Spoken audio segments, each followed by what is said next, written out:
This morning, the country is in a worrying state of affairs with regards to media freedom. Scenes of armed officers clobbering journalists at JKIA have rekindled bitter memories of dark days, drawing widespread condemnation. The journalists were on duty informing Kenyans what was happening, as it is a public right enshrined in the Constitution. Police officers raining on journalists should not be allowed today. On the newsroom today, we want to talk about selling Kenya to the rest of the world. But how do we sell Kenya without media freedom? How? Welcome to the program. And joining me in studio to dissect some of those issues to my extreme left is Anthony Okonji. Yes, Okonji. Who is a communication and international development expert. Next to him is Kariuki Thuku, who is a journalist at Africa Live TV. And of course, to my immediate left is our very own Mark Namaswa, who is a journalist here at KTN. Thank you very much, gentlemen, for joining us here. I'll start with the latest. Maybe your comments, Mark. I'll start with you. What happened at JKIA? Yeah, it's quite unfortunate that journalists who were supposed to be doing their work, they were non-partisan in the entire debacle or the entire drama that was taking place. But you see, when you are out there in the field, harmless, carrying just your microphone, tripod, and the camera, and then someone who has a rungu and a gun decides to set on you, and you're just there as a person who is neutral covering, that is quite unfortunate. And the picture that it paints to the entire world, for instance, in this digital era, everything goes viral. The picture that it paints out, it doesn't sell Kenya in positive light at all. All right. It's quite an embarrassment. All right, Kariuki. I think it's a very retrogressive, to say the least, that a government that is entrusted to protect the people can have its police force treat journalists the way they treated our guys at the airport. And I think every other time that we make progress, seems like we want to go back to the same place we came from. So I don't know, like we really need to have a very serious conversation about how things are going to happen in this country, because we cannot continue doing this the same way. We are not making any progress. All right, finally, Anthony. With the incidents the last couple of days, I would just like to say that the media is the eye through which the world sees Kenya, number one. Number two, the airport is the point at which anybody who's coming out of Kenya would most likely come through.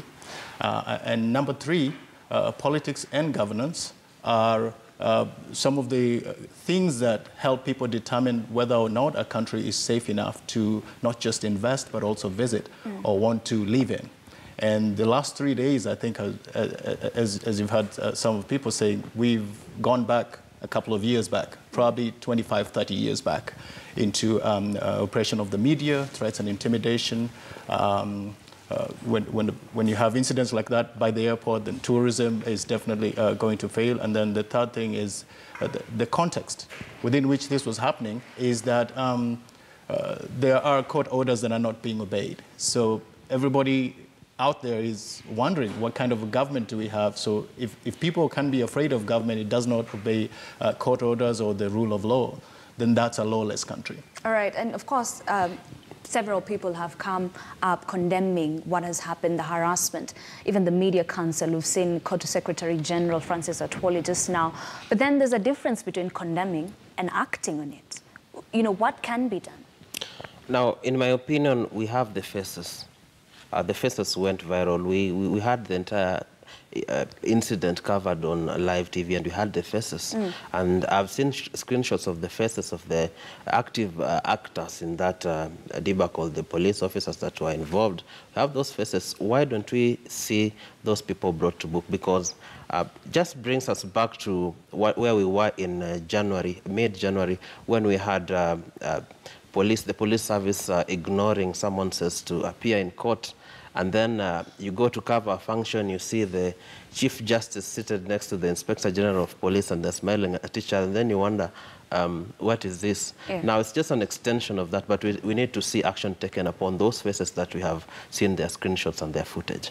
But do you think this will happen, honestly?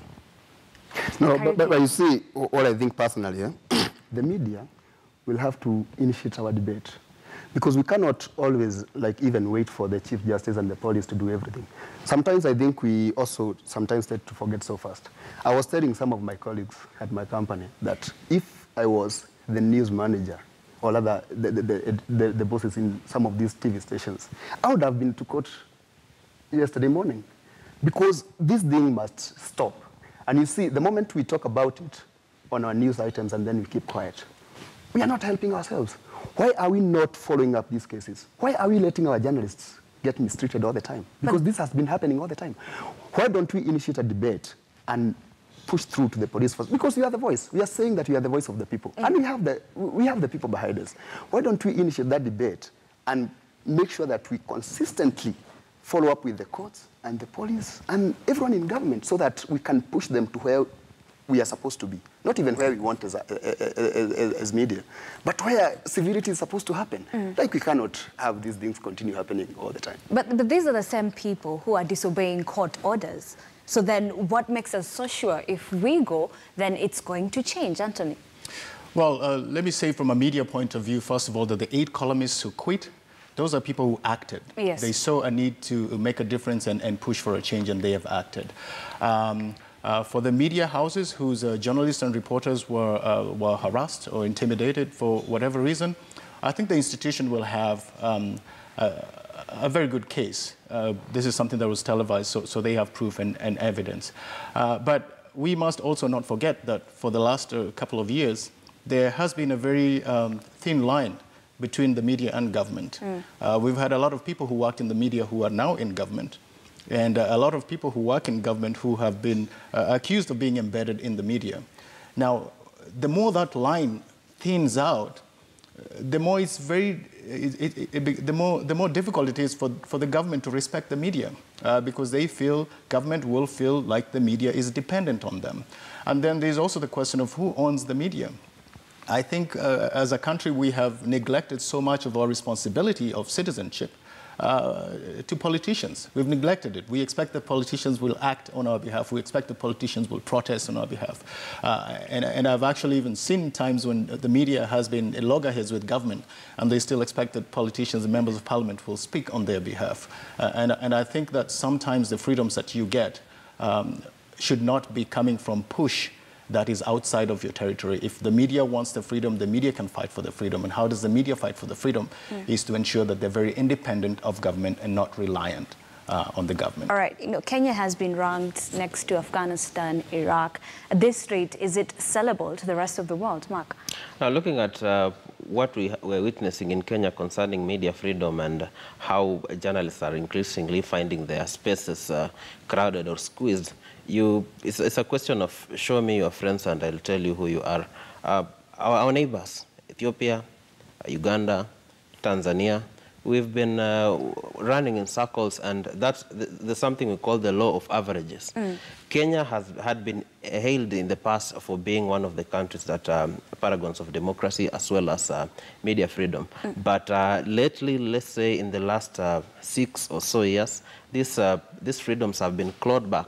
Now, we are witnessing things that we used to see in Uganda, the same things that we are seeing in Tanzania, where media stations are being closed, as well as the clampdown on opposition.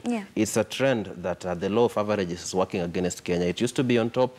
Its neighbors used to be way down there. Now they're looking like they're evening out. They're doing the averaging. Now we are catching up with them in terms of clawing back on media freedoms. Yes. Kariuki, do you think it's sellable at this rate? And you know what happens in this country is as simple as this. Sometimes we are doing so well because sometimes we are darlings of the state, and we are communicating well, and we are doing everything as it's supposed to be done. But all of a sudden, these guys, like the state, think like we can now command these guys to do what we want them to do. And I think we need to have a smooth flow of processes, such that we are working with the law, not because we are friends or because tomorrow morning we report something that is against what we believe in. We are working with the constitution that is there. It's written. So I think Kenyan media has been doing well over time. But again, like I'm saying, today you are doing well because the state thinks that you are their friends and you're doing what they want to be done.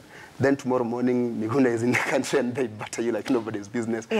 So I don't know. I think we need to re-engage once again. Because remember what our media did in during the time we were looking for democracy and all that, the new constitution. A lot of good work. But maybe we were used without knowing. We need to maybe have a clear line of what you're supposed to do throughout time. Yes. All right. Anthony, Kenya is a beautiful country with limitless, products and promising sceneries that can be sold to the world very, very well. But of course, we will take that